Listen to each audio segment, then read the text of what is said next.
Климатическая шкатулка – это учебное пособие, рассказывающее детям об опасностях последствий изменения климата.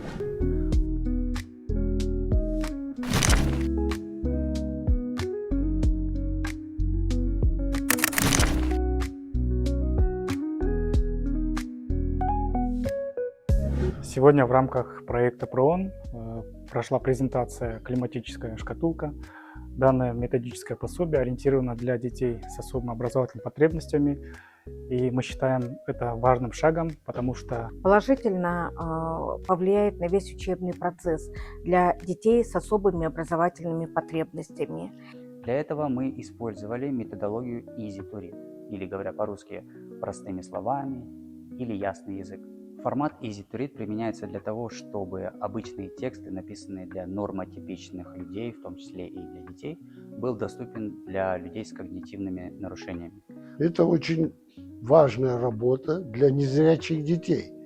Вообще незрячие дети, те же люди, которые должны получать полную информацию о том, как меняется климат, что с этим грозит человечеству или наоборот, как от этого беречься, как себя защищать. для успешности данного проекта важна апробация.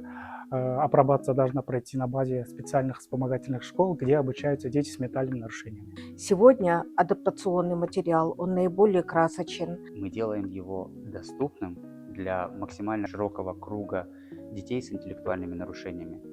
И тем самым мы реализуем право каждого ребенка на доступ не только к информации, но и к знаниям в целом.